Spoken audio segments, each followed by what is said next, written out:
is up, guys? DC here. Welcome to another video. Today we are at Woods Cycle Country in New Brunsfeld, Texas. I probably pronounced that wrong, so I'll put it across the screen. As always, this video is brought to you by Rollick. Rollick is a company connecting consumers like you and me to a network of certified dealers like Woods Cycle Country to provide the most transparent buying experience when it comes to ATVs, side-by-sides, RVs, and of course, motorcycles. And today we are on the 2019 Kawasaki Vulcan S, which is a really interesting bike from Kawasaki. I'm predisposed to not like this motorcycle, so this test drive will be very interesting. I'm going to keep an open mind, and that's because this is like a 600-ish cc bike, cruiser bike from Kawasaki, so it's not really in their wheelhouse. Not quite like this Kawasaki 636 that I just took out, which I adored. You guys already know. Let's jump right into some of the specs and features here. Like I said, it is a 649cc liquid-cooled 2-cylinder, producing 46.3 pound-feet of torque. We have a 6-speed transmission. It is chain-driven. We have 41mm telescopic forks in the front, non-adjustable, and a lay-down offset rear shock with linkage and preload adjustment in the rear. You've got a single 300mm disc with twin piston calipers in the front and a single 250mm disc in the rear. This bike comes with ABS at a MSRP of $7,499 or a non-ABS version for $7,099. We have a 3.7 gallon gas tank and a curb weight of 498.3 pounds with ABS and a seat height of 27.8 inches. Ooh, forward controls. We all know how I feel about forward controls. I love forward controls. Wow, I actually think I really like this bike. There's kind of one of those like love at first ride situations with most motorcycles, and that's why I know people go like, how are you making these informed decisions based on a 30-minute test ride? You're just gonna have to trust me, baby. It's my job.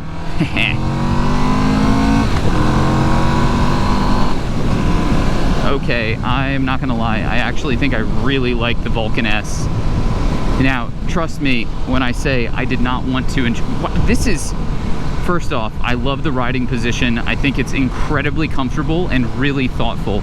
And what I mean by that is that this is a true cruiser riding position, but it somehow has like a Japanese sport bike feel to it. So it's a beautiful little cross of both. Brakes are a little gushy-wushy, oh golly geez.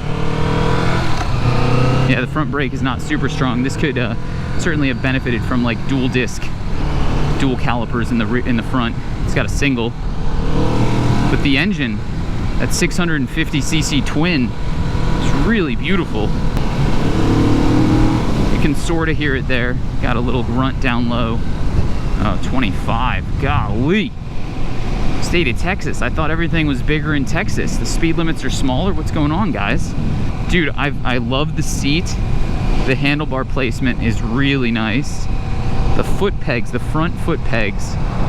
Oh, I love forward controls. I really do. I'm enjoying this one a lot more than I thought I was going to, and maybe a little bit more than the ZX6R that I just took out, which is a pretty interesting statement for me to make. This thing produces a little throaty engine note there. Do you guys hear that? That's nice. Wow, I like that. I get on board with this. All right, so we've gone through all the specs and features. We've done a little bit of a walk around, and I've shown you guys the bike. So now it's basically my turn to tell you how it feels, because really that's the value of these reviews, is that you may not have the opportunity to go out and ride one of these bikes, so you come here for a bit of a virtual test ride. So if you were a consumer, what are a couple things that are really interesting? So one is the price. Coming in under $7,500 with ABS is a pretty dang good price. I mean, there's a brand new Kawasaki 650 twin producing, you know, decent amount of power, has fantastic ergonomics. Oh my gosh, Freddy's ice cream. All my exes live in Texas.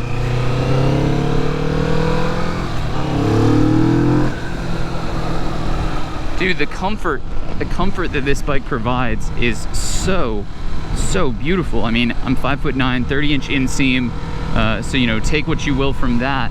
But I am so incredibly comfortable. I could be many inches taller than this, probably into the 6'5" range, and still feel good and comfortable with this. So you've got a pretty simple display up here. I mean, it's basically analog everything. So analog tachometer. You do have a digital-ish speedometer. I say ish because at this point in time in 2019, for me to classify you as having digital things, you have to have a TFT or some sort of more intricate display than this. This is like an analog, it's like a digital LCD display with the odometer, fuel gauge, gear indicator, speedometer. I mean, tons of great information. I'm not upset about that. And I'm not really upset that it's not a TFT. I don't think a TFT would really fit on this bike. As much as I just think, you know, if you're playing ball, then play it all the way. Whereas on this, you can definitely tell where they've cut some corners to keep the cost low. But that being said, the cost, in my opinion, is really fair. I mean, $7,500 for a brand new bike is a pretty damn good value for money. Especially, this is not a beginner bike, but I do think beginners could ride it.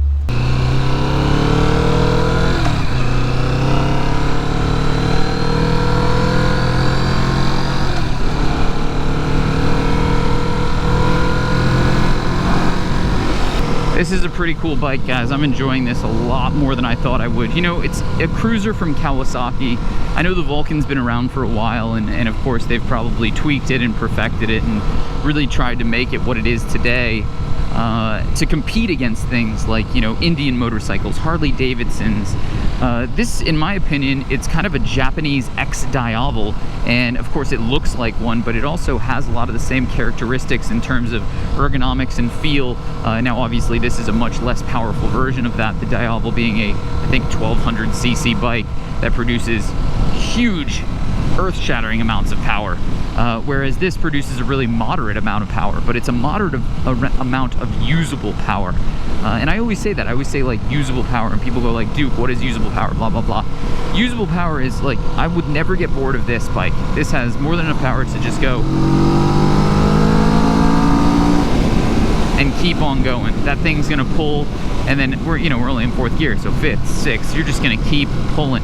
Of course, in second and third, it's gonna accelerate even faster than that.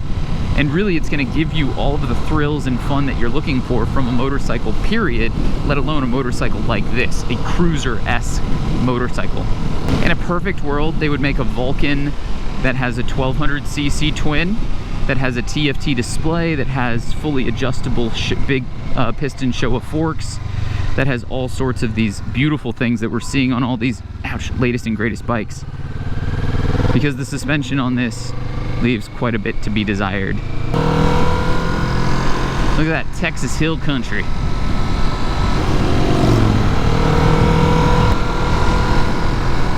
This is such a nice bike. I really, really, really enjoy this. For me, a lot of riding nowadays has transitioned from wanting the fastest, most advanced bikes to wanting the most comfortable, most enjoyable bikes.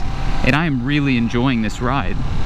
You know, I was just out here on this road on a ZX6R, and it's a slow road. You know, it's got a really slow speed limit, a lot of traffic, a lot of campgrounds and stuff like that, so you don't want to go blitzing through here. Whereas on this cruiser, you can just chill, you can take it easy, and really have a fantastic time doing it. Which is important because 90% of the people that are watching this video and about to go for a ride are going to interact in traffic. You know, with cars all around. 10% of you might be on your way to a track event or some sort of twisty road that has literally no occupants ever. But that's just not standard. That's not what everybody else is dealing with and going through. And this is. And to have a bike that's just so good at being a really comfortable cruiser, like, I would love for this to be my daily and ride this to work.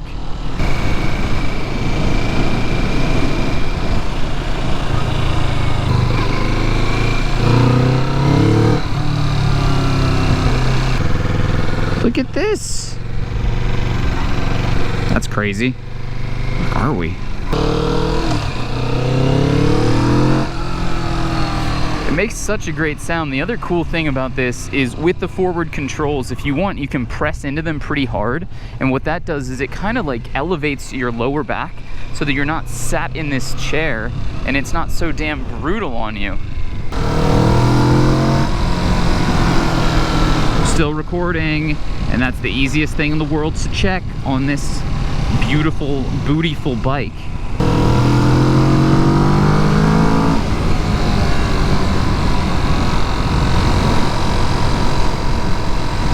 This is great if you have like some really bad crotch sweat. This is the best motorcycle you could ever own. I mean, look at that. That's wide open, baby.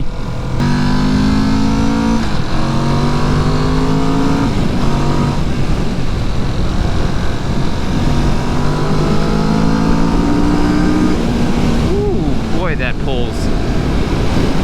This one pulls really, really beautifully. Oh, something super important to mention while we're stopped for a second. The vibration on this is almost non-existent, and for a twin cruiser style bike, that's saying something. They've done a really great job engineering the vibration control. They've got these rather heavy bar end ends, and I think that that's helping out quite a bit.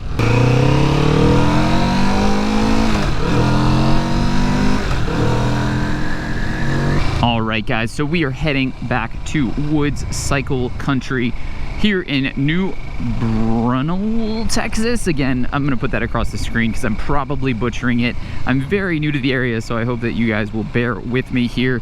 And that is right, I am the traveling Duke of DC, riding motorcycles all across the US. If you have a bike that you want me to review, comment down below. Subscribe to this video if you are new, like it if you enjoyed it.